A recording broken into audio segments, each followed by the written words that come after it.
আসসালামু আলাইকুম। আমরা একদম এক্সাম অ্যাপ্রোচ এ পুরোটা সলভ করার ট্রাই করব। আমরা যে স্ট্র্যাটেজি গুলা ইউজুয়ালি দেখি, আমরা চেষ্টা করব সেগুলাই এখানে পুরোপুরি প্র্যাকটিক্যালি দেখার। এবং আমরা সেই সাথে যে স্ট্র্যাটেজিটা সবথেকে বেশি ইফেক্টিভ বলে আমার কাছে মনে হয়েছে, সেটা হলো যে আম আমরা যে একদম ১ নাম্বার কোয়েশ্চেনটা দেখি এবং সেটা আমরা স্ক্যান করার ট্রাই করি। তারপর ২ নাম্বার, তারপর ৩ নাম্বার এভাবে ট্রাই করি। বাট আমার কাছে মনে হয়েছে এভাবে ট্রাই করে আমরা যদি কোনো একটা কোয়েশ্চেন টাইপের পুরোটা আমরা এইভাবে সলভ করে তারপরে হচ্ছে 2nd টাইপের কোয়েশ্চেনে যাই। ইন দ্য মিন টাইম দেখা যাচ্ছে যে এই একটা কোয়েশ্চেন টাইপ পুরাটা সলভ করার জন্য আমাদের কিন্তু ফুল প্যাসেজ পর্যন্তও পড়া হয়ে যেতে পারে। We are not sure. So আমাদের যেটা করা উচিত সেটা হচ্ছে যে এখান থেকে একটা করে আ কোয়েশ্চেন টাইপ প্রত্যেকটা কোয়েশ্চেন টাইপ থেকে একটা করে কোয়েশ্চেন নেয়া। যদি সেটা আ এরকম টাইপের কোয়েশ্চেনস থাকে, বিশেষ করে যে fill in the gaps plus হচ্ছে true false not true। So আমরা এই স্ট্র্যাটেজিকে কাজে লাগিয়ে আমরা হচ্ছে একদম এক্সাম অ্যাপ্রোচ এ আমরা এটা টোটালটাই সলভ করব। হোপফুলি আ এটা বেশ কাজে দিবে আমার বিশ্বাস। সো শুরু করা যাক। সো আমরা ফার্স্ট এক্সামে আমরা যেটা করি সেটা হচ্ছে যে আমরা ১ম এ প্যাসেজটা দেখি যে টাইটেলটা কি আছে। সো এখানে আমরা দেখতে পাচ্ছি জর্জিয়া ওকিফি। সো একজন ব্যক্তির নাম আছে। সো আমরা বুঝতে পারছি যে এটা একটা ব্যক্তির সম্পর্কে লেখা আছে। তারপর আমরা ট্রু ফলস নট গিভেন এ যাবো। এখানে ফার্স্ট এ যেটা আছে the life and work of Georgia O'Keeffe. So আমরা বুঝতে পারছি যে জর্জিয়া ব্যক্তির লাইফ এবং ওয়ার্ক সম্পর্কে বলা আছে। তো এবার এখানে আমাদের ১ নাম্বার ২ নাম্বার এভাবে আছে। ওকে, ফার্স্ট এর কোয়েশ্চেনটা আমরা পড়ে ফেলি। Studied art then worked as a dash.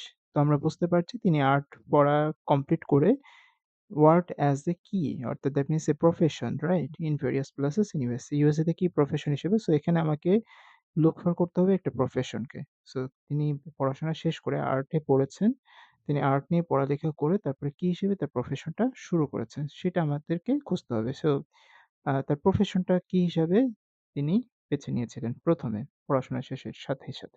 So এটা হচ্ছে আমাদের ১ম এ এটা মাথায় রাখতে হবে যে আমরা এটা খুঁজতে যাচ্ছি। আর এখান থেকে আমরা একটা কোয়েশ্চেনস নিবো। আমরা এটা পুরোটা পড়ে ফেলি। Georgia's Giorgio Caffe's style, that means their painting style, was greatly influenced by the changing fashions in art। তার মানে আর্ট যখন যেরকম হতো সেই যে ট্রেন্ড আসতো, নতুন ট্রেন্ড আসতো সেটার মাধ্যমেই উনি অনেক বেশি ইনফ্লুয়েন্স ছিল। তার মানে তার স্টাইলটা ফিক্সড ছিল না অনেক বেশি। ইনফ্লুয়েন্স ছিল হচ্ছে ট্রেন্ডিং এর যেটা আসতো যখন যেমন আসতো তখন সেরকম। Over the 7 ডিকেডস of her career, তার মানে ক্যারিয়ারের পুরো সময়টা ধরেই তার সে ইনফ্লুয়েন্সড হয়েছে ট্রেন্ডিং এর মাধ্যমে। ব্যাপারটা কি এরকম কিনা আমরা দেখব। তার স্টাইল অর্থাৎ তার পেইন্টিং স্টাইল কি আসলে ইনফ্লুয়েন্সড চেঞ্জ হয়েছে কিনা ট্রেন্ডিং এর কারণে? নাকি তার হচ্ছে নিজস্ব ধারায় তিনি তার স্টাইলটা বজায় রেখেছেন। যদি নিজস্ব ধারায় করে থাকেন তাহলে এটা হচ্ছে কন্ট্রাডিক্ট হয়। সো আমরা ফলস দিব। আর যদি ট্রেন্ডিং ফলো করে তিনি তার স্টাইলকে বজায় রাখেন তাহলে এটাকে আমরা ট্রু দিব। সো এই ২ টা কোয়েশ্চেন মাথায় রেখে আমরা পুরোপুরি প্যাসেজে চলে যাব। ওকে, ফার্স্ট এ হচ্ছে আমাদের টার্গেট হলো যে এই ২ টা খুঁজে বের করা। সো লাইফ অ্যান্ড ওয়ার্ক নিয়ে যেখানে স্টাডিড আর্ট এই বিষয় নিয়ে কথাবার্তা থাকবে আমরা তখন এখানে আসবো। আর আম তা তাছাড়া আমরা এটাও আ ফলো আপ করতে পারি। ওকে। ফর 7 ডিকেডস আমরা জাস্ট দেখলাম যে আচ্ছা ফর 7 ডিকেড জর্জিও কেফির নাম লেখা আছে এবং তিনি একজন আমেরিকান আর্টে তার একটা major figure. She was a major figure in American art. Okay, বুঝলাম যে তিনি একজন আর্টিস্ট ছিলেন। Remarkably she remained independent. তিনি ইন্ডিপেন্ডেন্ট ছিলেন from shifting art Trends.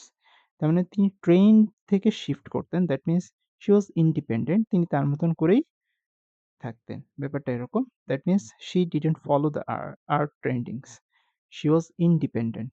She follows her own will and her work stayed true to her own vision. ঠিক আছে? So এই কথার মাধ্যমে আমরা বুঝতে পারছি আসলে এখানে যেটা দেয়া আছে সেটা আসলে এটার কন্ট্রাডিক্ট করছে। সো আমরা এটাকে ট্রু না দিয়ে অবশ্যই ফলস দিব। যেহেতু এখানে বলা হচ্ছে যে সে ট্রেন্ড ফলো করত।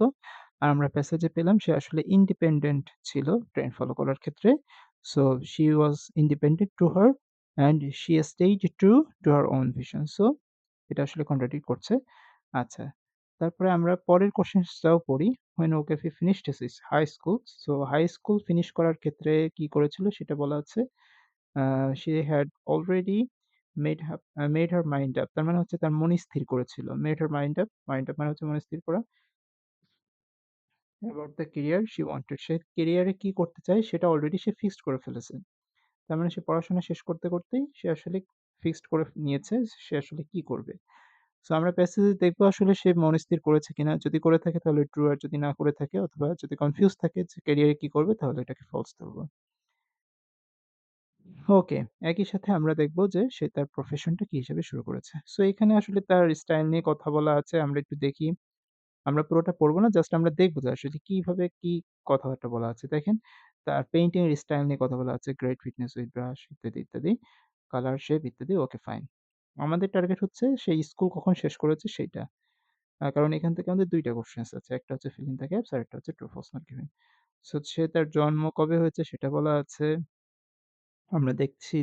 তারপরে তার ৬ টা সিবলিংস ছিল। এই যে by the time she graduated from her school in 1905, এই যে গ্র্যাজুয়েট করেছে। she had determined, that means she হচ্ছে তার she determined করেছিল, স্থির করেছিল to make her way as an artist. এই যে তার মানে তার ক্যারিয়ারে সে কি হবে? আর্টিস্ট হবে সেটা সে অলরেডি তার গ্র্যাজুয়েট করার আগেই গ্র্যাজুয়েট করতে ঠিক করে ফেলেছিল। দ্যাট মিনস এখানে যেটা বলা আছে যে she made up her mind R she determined একই কথা প্যারাফ্রেজ করে লেখা। তাহলে এটা আমরা বুঝতে পারছি যে পুরোপুরি এটাকে সাপোর্ট করছে। সো এটা হচ্ছে ট্রু হবে। স্টেটমেন্টকে যদি পুরোপুরি সাপোর্ট করে দেন ইট উইল বি ট্রু। ওকে, পরে একটা নাম দেখতে পাচ্ছি আমরা, আলফ্রেড স্টিল গেটস। আচ্ছা, এই নামটা আমরা যখন পাবো তখন আমরা এখানে এসে আরেকবার দেখে নিব। এখানে আমাদের বলা হচ্ছে কি প্রফেশন হিসেবে শুরু করেছে। তো এইটা আমরা পুরোটা দেখব যে জাস্ট আমরা লুক ফর করব যে আসলে তার প্রফেশনটা সে কি করেছিল। আমরা ট্রাই করছি দেখার জন্য। After attending university and then training college, she became an art teacher. দেখেন এখানে কিন্তু একটা প্রফেশনের নাম লেখা আছে। সে আসলে পড়াশোনা শেষ করার পরে ট্রেনিং করার পরে সে একটা আর্ট টিচার হয়েছিল। সো আমরা হচ্ছে এখান থেকে কপি করেও লিখতে পারি অথবা ডাইরেক্ট আমরা লিখতে পারি। So he became an art teacher. Okay. আচ্ছা, পরে লেখা আছে she started working as a art teacher in various places in the USA. আচ্ছা, এখানে লেখা আছে আর্ট টিচার হয়েছিল, তারপরে টটিন এলিমেন্টারি স্কুলে এখানে Virginia, Texas, South Carolina, that means various প্লেসে সে আসলে টিচিং হিসেবে কাজ করেছে। পরে দেয়া আছে ক্রিয়েটেড ড্রইং, সে ড্রইং ক্রিয়েট করেছে ইউজিং ড্যাশ কোন একটা কিছু দিয়ে। তার মানে হচ্ছে সে ড্রইং করেছে আসলে স্পেশাল কোন একটা টুলস দিয়ে, সেই টুলস এর নাম এখানে লিখতে হবে। সে কি দিয়ে ড্রইং করেছিল? হুইচ, যেটা were exhibited in the New York City, যে নিউ ইয়র্ক সিটিতে এক্সিবিট করা হয়েছিল। তার মানে নিউ ইয়র্ক সিটিতে এক্সিবিট করা হয়েছিল এমন কোন একটা ড্রইংস, সেটা আসলে সে কি দিয়ে তৈরি করে মানে কি দিয়ে সে ড্রটা করেছিল। সো আমরা দেখি। এট দ্য সেম টাইম আমরা হচ্ছে এখানে একটা নাম পেয়েছিলাম, সেই নামটাও খেয়াল রাখবো। ওকে, তারপর during this period O'Keeffe experimented this creation, এই যে এখানে দেখেন যেহেতু আমরা বুঝতে পারছি যে he experiment a O'Keeffe began to experiment with creating abstract compositions. সে একটা এক্সপেরিমেন্ট করল যে সে আগে যেই ধারায় সে পেইন্টিংস করত সেই ধারা থেকে একটু ভিন্ন কিছু করার জন্য সে এক্সপেরিমেন্ট করল উইথ ক্রিয়েটিং অ্যাবস্ট্রাক্ট কম্পোজিশন। এই যে অ্যাবস্ট্রাক্ট বিভিন্ন যে আর্ট করে সেটা সেরকম টাইপের একটা আর্ট সে ট্রাই করেছে ইন চারকোল। তাহলে ম্যাটেরিয়ালস টার নাম কি আসলে? এই যে চারকোল। সো সে আসলে কি দিয়ে ড্র করলো? Using charcoal. ওকে। আচ্ছা, এখন আমরা দেখব যে পরবর্তীতে বলা আছে নিউ ইয়র্ক সিটিতে এটা এক্সিবিশন করা হয়েছিল। এটা এখানে আছে কিনা? আমরা ম্যাটেরিয়ালস টা যেহেতু পেয়েছি এখানে আর অন্য কোনো ম্যাটেরিয়ালস নেই। সো আমরা ধরে নিচ্ছি it could be the answer. আচ্ছা, and produced a series of innovation drawings and that led her art in a new direction. Okay, fine, new direction এ নিয়ে গেছে। এখন আমাদের টার্গেট হচ্ছে এটা আসলে নিউ ইয়র্কে, এই যে নিউ ইয়র্কের কথাও বলা আছে এবং সে বলছে she sent some of these drawings, তার মানে সে চারকোলে যে ড্রইংস গুলো করেছিল সেগুলো সে সেন্ড করেছিল টু এ ফ্রেন্ড। কাকে সেন্ড করেছিল? একটা ফ্রেন্ডকে, নিউ ইয়র্কে থাকতো সে। হু showed, সেই ফ্রেন্ডটা সেগুলো দেখিয়েছিল to to art collector and photographer Alfred Stieglitz. এই যে আমরা নামটা পেয়ে গিয়েছি যে নামটা আসলে আমাদের এখানে উল্লেখ আছে। ওকে, সো এই ব্যক্তিকে তার ফ্রেন্ড দেখালো যে আমার বন্ধু এই কাজ করেছে। স্টিলগিটস ওয়াজ ইমপ্রেসড। তারপরে হি এক্সিবিটেড, এই যে আমরা পরের অংশই কিন্তু এখানে আছে exhibition, exhibited the drawings later that year in his gallery. So কথা সত্য। ওকে, সো আমাদের আনসার আমরা কনফার্ম করলাম। এটা চারকোল হবে। ওকে। আর এখানে Alfred first ডিসকভারড ওকিফিস work.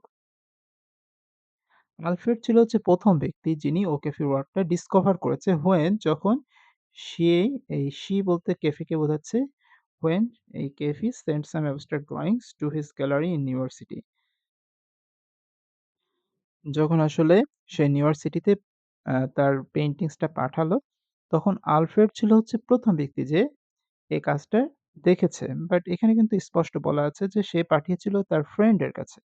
She sent some of these drawings to a friend. তাহলে who was the first person who actually discovered the arts in New York? His friend, right? তাহলে এটা কিন্তু পুরোপুরি কন্ট্রাডিক্ট করছে। যার কারণে আমরা এটাকে ফলস দিব। ওকে? সো তারপরের কোয়েশ্চেনটা আছে, Okafor was the subject of Stiglitz photographer for many years। তার মানে হচ্ছে এই যে স্টিলকিটস ভদ্রলোক, সেই ভদ্রলোকের ফটোগ্রাফিক মেইন হচ্ছে সাবজেক্ট ছিল অনেক বছর ধরে ওক্যাফি। তার মানে ওক্যাফিকে সে বিভিন্নভাবে হাইলাইটস করেছে, বিভিন্নভাবে তার কাজকেই সে সাবজেক্ট হিসেবে অনেক বছর ধরে দেখিয়েছে বিভিন্ন জায়গায়। ব্যাপারটা কি এরকম ছিল কিনা আমরা দেখব। অথবা এই টাইপের কথা যদি না থাকে আমরা নট গিভেন দিব, আর এটার কন্ট্রাডিক্ট হলে ফলস দিব। এট দ্য সেম টাইম আমরা এটাকে মাথায় রাখবো যে আসলে তারপরে এখানে কি আছে? Move to new York.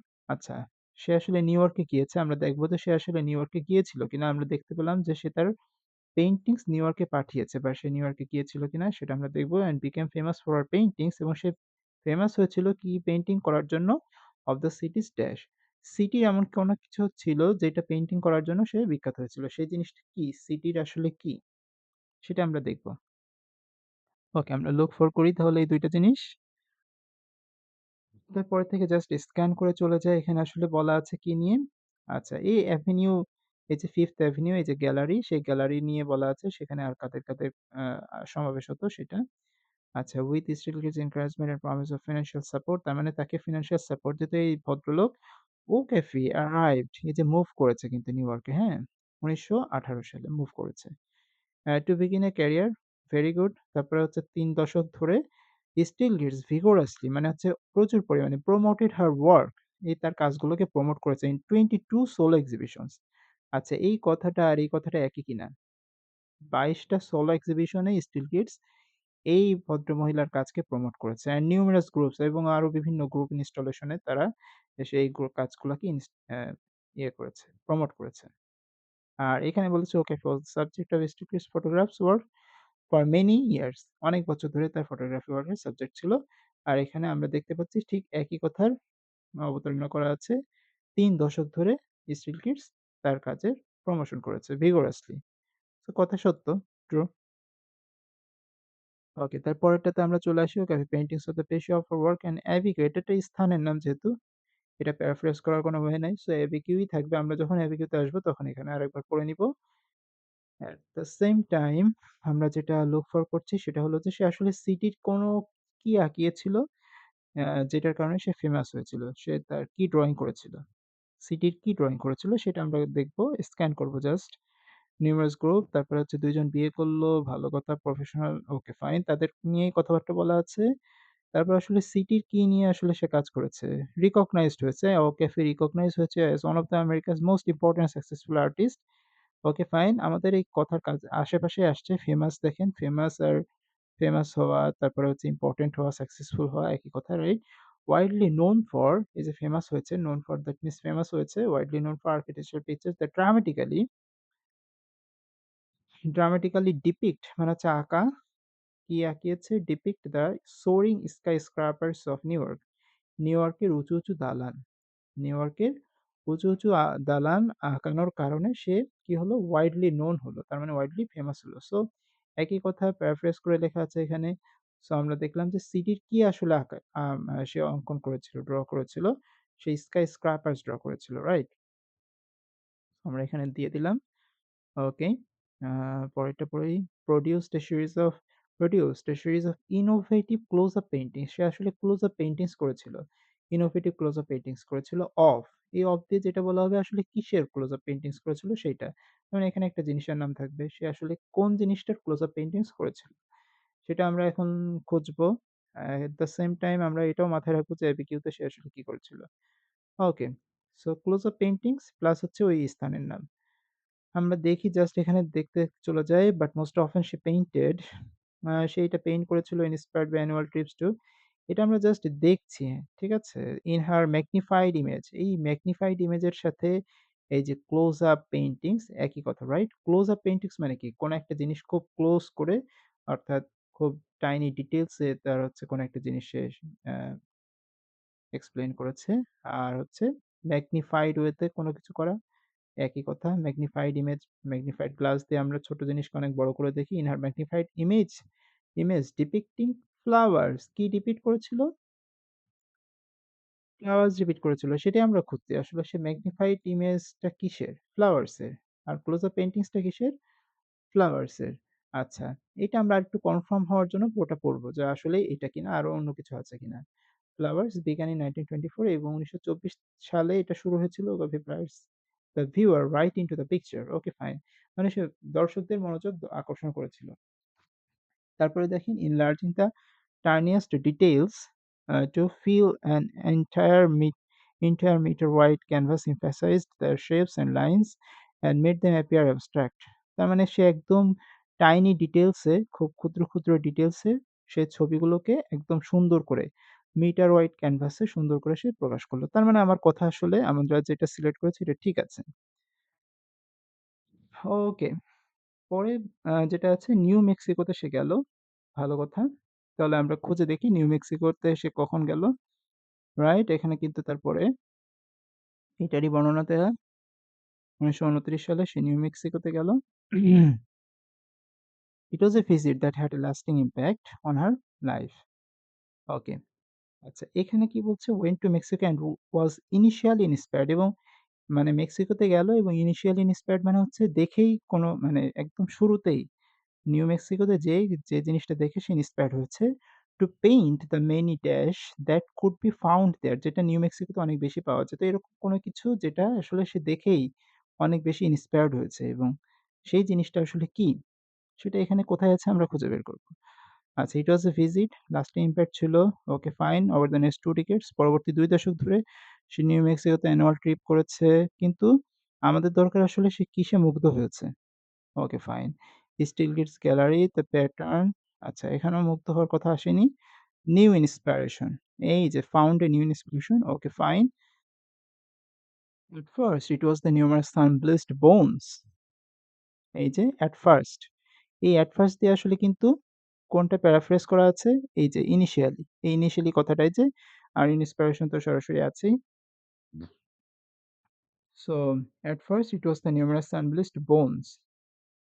So আসলে কি দেখে সে ইন্সপায়ার হলো? sun-bleached bones দেখে। She came across in the estate's rugged terrain. terrain মানে হচ্ছে এরিয়া। রাইট মানে হচ্ছে এবড়ো-থেবড়ো। আর এস্টেট বলতে ওই নিউ মেক্সিকোতে বলা ওই নিউ মেক্সিকোর কথা বলা হচ্ছে। অর্থাৎ ওই নিউ মেক্সিকোর এবড়ো-থেবড়ো যে এলাকা, সেখানে প্রচুর পরিমাণে এরকম টাইপের সান ব্লিচড বোনস ছিল। তার মানে হচ্ছে হয়তোবা এরকম টাইপের হাড়গোড় টাইপের কিছু ছিল, যেখানে সূর্য এসে পড়লে একদম চকচক করত। যেটা আমাদের পেইন্টারকে খুব বেশি পরিমাণে বিমোহিত করেছে। দ্যাট স্পার্কড হার ইমাজিনেশন তার ইমাজিনেশন ইমাজিনেশনকে স্পার্ক করেছে, বিমোহিত করেছে। Okay fine. সো আমাদের আ যেটা দরকার ছিল সেটা হচ্ছে আসলে কি দেখে সে ইনিশিয়াল ইন্সপায়ার্ড হয়েছে। আমরা অ্যান্সার পেলাম বোনস। আমরা এটাকে আরো কনফার্ম করার জন্য আর জাস্ট আরেকটু পড়ি। টু অফার আর্লিয়েস্ট মোস্ট আচ্ছা এইটাই জাস্ট এক্সপ্লেইন করা। সে আসলে আর কি কাউস্কাল কি টাইপের বোন সে পরবর্তীতে তার সাবজেক্টে এনেছে, সেইগুলা এখানে এক্সপ্লেইন করা আছে। Pelvis picture okay fine. এগুলো আমাদের দরকার নাই। আমরা পরেরটাতে চলে যাই। আর ট্রু ফলস নট গিভেন এ কিন্তু ওই যে অ্যাবিকিউ ছিল। ঠিক আছে? সেটা এখনো আসেনি। সেটা আসলে আমরা ওখানে চলে যাব। Continued two paint various features এবং সে কন্টিনিউ করেছিল ভেরিয়াস ফিচার আঁকানোর জন্য that together formed the dramatic যেগুলো আসলে সে যে ফিচার গুলা পেইন্ট করছিল সেগুলো একসাথে যেটা এক্সপ্লেইন করে সেটা হচ্ছে dramatic dash of new Mexico for over 40 years. ৪০ বছর ধরে নিউ মেক্সিকোর কোনো কিছু এমন একটা কিছু সে আসলে যেটাকে বলা হচ্ছে ড্রামাটিক কিছু একটা। খুব ড্রামাটিক মানে হলো ম্যাগনিফাইড। এখানে ড্রামাটিক মানে খুব সুন্দর, চমৎকার, একদম ভীষণ রকম সুন্দর এই টাইপের কিছু একটা। সেই ভীষণ রকম সুন্দর আসলে কি সেটা আমরা এখানে খোঁজার ট্রাই করব। যেটা আসলে ৪০ বছর ধরে সে এইটার উপরেই সময় দিয়েছে। আচ্ছা আমরা এই পর্যন্ত দেখলাম। তারপর এখান থেকে আমরা দেখব however it was the region's spectacular এই যে spectacular আর dramatic কথাটা কিন্তু সেইম ল্যান্ডস্কেপ। তাহলে spectacular কি আসলে? ল্যান্ডস্কেপ।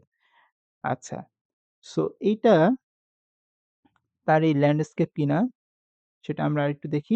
এই তো আসলে নিউ মেক্সিকোরই, তাই না? সো নিউ মেক্সিকোর spectacular landscape with its unusual geological formation, vivid colors এই ল্যান্ডস্কেপের বর্ণনা করা আছে। এটাতে কি ছিল? এবং বলা হচ্ছে যে that helped the artist imagination আর্টিস্টের ইমাজিনেশনকে for more than 4 decades ৪ দশকের বেশি সময় ধরে হোল্ড করে রেখেছে। তার মানে মনোযোগটাকে এখানেই রেখেছে। সেটা কি আসলে? এই ল্যান্ডস্কেপ। তাহলে আমার অ্যান্সারটা কি হবে? ল্যান্ডস্কেপ। 4 ডিকেড মানে তো ৪০ বছরই, right? Travelled widely by plane, প্লেনে প্রচুর পরিমাণে ট্রাভেল করেছে ইন লেটার ইয়ার্স মানে পরবর্তী বছরগুলোতে and painted pictures of clouds এবং সে পেইন্ট করেছে প্রচুর পরিমাণে কি ক্লাউডস পেইন্ট করেছে and dash seen from above এবং এমন একটা কিছু যেটা সে উপর থেকে দেখেছিল। দেখতো ওই প্লেনে যখন সে ট্রাভেল করতো তাহলে তখন সে প্রচুর পরিমাণে ক্লাউডের পিকচার রেখেছে এবং আরেকটা জিনিসের পিকচার রেখেছে যেটা সে উপর থেকে দেখতো। তাহলে আমরা প্লেনে যখন সে এরকম ট্রাভেল করেছে পাবো সেখানে চলে আসবো। In the meantime আমরা হচ্ছে এই যে ABQ তেও তো দেখি এটার কোনো কথাবার্তা। যদি পাই এই ২ টার যেটা আগে পাবো সেটাতে আমরা আমাদের কনসেনট্রেট করব। ওকে। আচ্ছা তা eventually owned 2 homes in New Mexico. New মেক্সিকোতে ওকাফের আসলে ২ টা বাড়ি ছিল। একটা হচ্ছে এখানে ছিল, আ আরেকটা এই যে ABQ তে আমরা পেলাম স্মল টাউন এখানে ছিল। আমরা এবার এখানে কোয়েশ্চেনটা পড়ি। O'Keeffe's paintings of the patio of her house in Abiquiu were among the artist's favorite works. তার মানে সে এই বাড়িতে যে পিকচারসগুলা ড্র করেছিল সেইগুলো ছিল হচ্ছে আর্টিস্ট যারা তাদের খুব পছন্দের কাজের তালিকা, পছন্দের কাজ। মানে এগুলা নিয়ে আর্টিস্টদের একটা আলাদা অ্যাটেনশন ছিল। তো এইখানে এরকম কোনো কিছু বলা আছে কিনা আমরা দেখি ফয়েল বোথ লোকাল প্রোভাইডেড এ কি ধরনের পিকচার সেই অ্যাবিকিউ বাড়িতে আ অঙ্কন করেছিল সেইটা এখানে লেখা আছে। উপরে ৩০ টা পিকচার সে আঁকাইছে। ওকে। কিন্তু এখানে আনফরচুনেটলি এটা বলা নাই যে আসলে আর্টিস্টদের অ্যাটেনশন এখানে কেমন ছিল। সো এই ইনফরমেশনটা আনফরচুনেটলি এখানে প্রোভাইড করা নেই। সো এটাকে আমরা নট গিভেন দিচ্ছি। Then in the later part there is another question. Cafe produced a greater quantity of work during the 1950s to 1970s than at any other time in her life. তার জীবনের অন্যান্য যেকোনো সময় থেকে সবথেকে বেশি কাজ সে করেছে হচ্ছে ৫০ থেকে ৭০ এই দশকে। এই ২ টা দশকে সে সবথেকে বেশি কাজ করেছে। তো আমরা দেখব প্যাসেজে যে এই ২ টা দশকে সে আসলে তার লাইফে সবথেকে বেশি কাজ করেছে কিনা। আচ্ছা, তো আমরা দেখতে পাচ্ছি এখানে ৫০ থেকে ৭০ ডিরেক্টলি আছে। তারপর travelled widely making TRIPS two Asia. এই যে ট্রাভেল এর কথা বলা হচ্ছে। আর ট্রাভেল নিয়ে একটা কোয়েশ্চেনস কিন্তু আমরা এখানে ছিল প্লেনের কথা বলা আছে কিনা। ফ্লাইং ইন প্লেনস এবং সে প্লেনে প্রচুর ফ্লাই করেছে। সে এশিয়াতে গেছে, ইউরোপে গেছে, মিডল ইস্টে গেছে। ইন্সপায়ার্ড হার লাস্ট ২ মেজর সিরিজ। তার লাইফের লাস্ট ২ টা মেজর সিরিজের আসলে মেইন উৎস হচ্ছে এই প্লেনে ফ্লাই করার কারণে। একটা হচ্ছে এরিয়াল ভিউজ। এরিয়াল ভিউজ মানে হচ্ছে এই যে পাখির দৃষ্টি যেটাকে আমরা বলি। অর্থাৎ হচ্ছে উপর থেকে যেই ভিউটা পাওয়া যায়। সেটা কিসের? রিভার্স। ওকে আমরা একটা জিনিস পেয়ে গেলাম। Reverse, right? সো এখানে কিন্তু ডিরেক্ট বলাই আছে ২ টা জিনিসের কথা। একটা হচ্ছে ক্লাউডস আরেকটা হচ্ছে ড্যাশ। তাহলে সেখানে রিভার্স হওয়ার চান্স অনেক বেশি। আরেকটাতে ক্লাউডস হবে আছে কিনা সেটা আমরা একটু কনফার্ম করি। And expansive paintings of the sky viewed from the just above clouds. So আমরা দেখতেই পাচ্ছি। সো ২ টাই আছে। সো আমরা এখানে রিভার্সটাকে অ্যান্সার হিসেবে নিয়ে নিলাম। ওয়েল সো আমাদের গ্যাপ ফিলিং সবগুলা ওকে। প্রপোজ নট গিভেন ও okay. So there is one more question, the last question. যে সে ৫০ থেকে ৭০ সালে সবথেকে বেশি তার লাইফের মোস্ট প্রলিফিক টাইম এই সময় কিনা। অর্থাৎ তার লাইফে সবথেকে বেশি সময় বেশি কাজ সে এই সময় করেছে কিনা। সো আমরা এখানে দেখতে পাচ্ছি সে রিফার ওকে এই ২ ধরনের পিকচার আঁকিয়েছে। তারপরে এই ২ টা পিকচারে সে কি পেইন্ট করেছে সেগুলাই কিন্তু এখানে এক্সপ্লেইন করা। সো আমরা এইটা আসলে আমাদের মেইন জানার জিনিস না। আমাদের জানার জিনিস সে তার এই কম্পারিজনটা কিভাবে করেছে।